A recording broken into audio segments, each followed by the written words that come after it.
Hello मेरे प्यारे बच्चों, तो कैसे हैं आप सब। उम्मीद करते हैं सब बढ़िया हो। तो बच्चों आज की इस वीडियो में ना हम लोग एक छोटा सा क्वेश्चन सॉल्व करने वाले हैं ट्राई दिस का।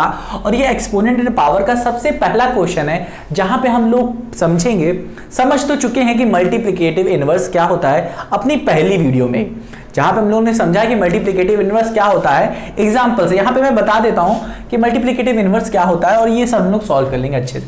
जैसे कि मल्टीप्लिकेटिव इनवर्स ये होता है, जैसे मैंने कहा कि 2 का मल्टीप्लिकेटिव इनवर्स बताओ। इस मल्टीप्लिकेटिव इनवर्स का मतलब होता है कि 2 से हम लोग क्या मल्टीप्लाई करें कि रिजल्ट हमें 1 मिल जाए। नहीं समझ में आया ना, कोई बात नहीं। देखो जैसे कि हमारे पास 2 दिया गया है 2, अब कह रहे हैं 2 का मुझे मल्टीप्लिकेटिव, सुनते रहो, 2 का मुझे मल्टीप्लाई करना रहता है, 2 का मुझे मल्टीप्लिकेटिव इनवर्स बताइए, इनवर्स बताइए जिसको मल्टीप्लाई करके हमको क्या मिल जाता है, हमको मिल जाता है 1। मतलब ऐसी वैल्यू मुझे बतानी है, वो वैल्यू जिसे हम लोग 2 से मल्टीप्लाई करें। अब 2 भी हो सकता है, 3 भी हो सकता है, कोई भी वैल्यू, यहां पे कुछ भी हो सकता है, बस मैंने एग्जांपल के लिए लिया है। तो क्या मल्टीप्लाई करें इस 2 में ताकि ये 1 रिजल्ट दे दे। तो 2 का जो मल्टीप्लिकेटिव इनवर्स होगा ना बच्चों, वो क्या होगा 1/2। तो 2 से हम लोग जो मल्टीप्लाई करेंगे वो 1/2, डिनोमिनेटर से ये कटा और ये कटा न्यूमरेटर से, हमारा आंसर आ गया 1। इसी तरीके से अगर मैं 3 का मल्टीप्लिकेटिव इनवर्स पूछूं तो आप क्या बताएंगे 1/3। हाँ कि ना, बस ये वाली वैल्यू नीचे ले आते हैं। इसी तरीके से अगर मैं 10 का मल्टीप्लिकेटिव इनवर्स पूछूं तो आप कहोगे 1/10। हाँ कि ना, समझ में आया कि नहीं, क्योंकि रिजल्ट क्या दे देगा 1। इसी तरीके से बच्चों अगर मैं कहूं 10 की पावर 2 का मतलब क्या 100। हाँ कि ना, 100 का मल्टीप्लिकेटिव इनवर्स पूछूं तो आप कहोगे क्या 1/100। हाँ कि ना, हाँ ठीक है ना। बट इस फॉर्म में ना लिख के मैं कहूंगा आपको एक्सपोनेंट के फॉर्म में लिखो। एक्सपोनेंट मतलब ऊपर क्या होना चाहिए, कुछ ना कुछ होना चाहिए एक्सपोनेंट। हाँ कि ना, जिसे आप लोग सुनते आए हो क्लास 7 में शायद पावर। हाँ कि ना, बट वो पावर नहीं, वो एक्सपोनेंट होता है। चलो 10 का एक्सपोनेंट 2 है, यहाँ पे एक्सपोनेंट है 2। यहाँ पे मैं फिर से बताता हूँ आपको कि एक्सपोनेंट, पावर और बेस क्या होता है। यहाँ पे देखो, अगर हमें पास 10 दिया है और 10 का ऊपर लिखा है ये 24, तो ये 24 सिर्फ पावर नहीं होता, ये होता है हमारा एक्सपोनेंट। क्या होता है, रियल में ये एक्सपोनेंट होता है, और ये जो होता है ये हमारा बेस होता है, और ये जो होता है ये दोनों मिला के हमको कहते हैं इसको पावर। क्या कहते हैं, पावर कहते हैं। ठीक है, ये आप लोगों ने गलत पढ़ के रखा होगा कि ये भाई साहब ऊपर जो दिए हैं ये पावर होंगे, और ये हमारा क्या है 10, ये बेस है, और ये जो हमारा दोनों मिलके बनता है ये पावर है। ठीक है, चलो तो इसका अगर मैं मल्टीप्लिकेटिव इनवर्स पूछता हूं तो बताओ इसमें क्या मल्टीप्लाई करोगे। तो इसमें आप लिख सकते हो 1/, इसे क्या हो जाएगा, नीचे आ जाएगा ये, तो ये हो जाएगा हमारा मल्टीप्लिकेटिव इनवर्स।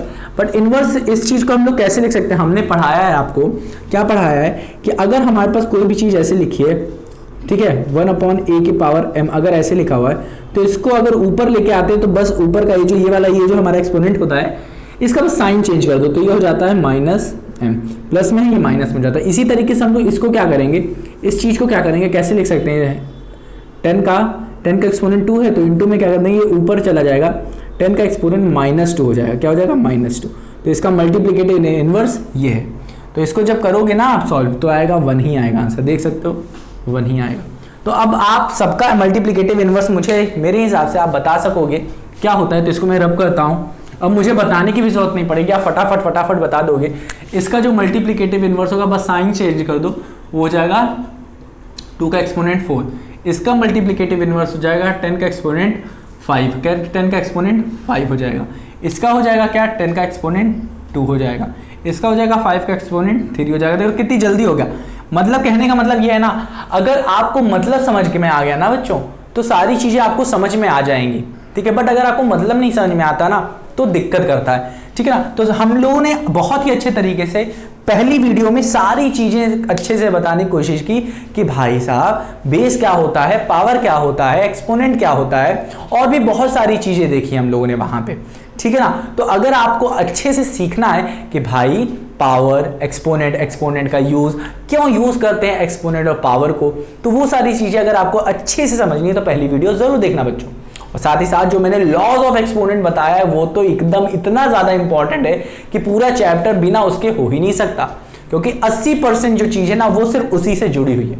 तो प्यारे बच्चों चलिए हम लोग यहाँ पे आते हैं, ये इस चीज को देखते हैं। तो यहाँ ये इसका एक्सपोनेंट क्या हो जाएगा, 10 का क्या हो जाएगा, एक्सपोनेंट क्या हो जाएगा 100। हाँ कि ना। अब देखो अगर मैं इन दोनों को मल्टीप्लाई करूं, चलिए हम लोग कर लेते हैं, ये 10 माइनस 100 लिखा है, माइनस में 100 लिखा है ऊपर, और फिर जो हमें एक्सपोनेंट मल्टीप्लिकेटिव इनवर्स बताना था, तो इस पे हम लोग क्या मल्टीप्लाई करें जो 1 बन जाए, वो क्या हो जाएगा 10 का पावर नहीं एक्सपोनेंट, क्या एक्सपोनेंट 100।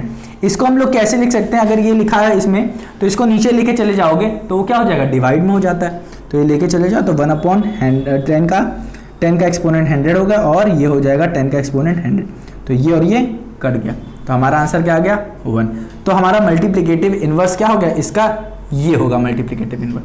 तो उम्मीद करता हूं आपको समझ में आएगा। मल्टीप्लिकेटिव इनवर्स ये होता है कि जैसे कि अगर हमें लिखा है a, तो a का मल्टीप्लिकेटिव इनवर्स क्या होता है, क्या होगा ये 1/a होगा, 1/a। तो उम्मीद करता हूं आ गया होगा आपको।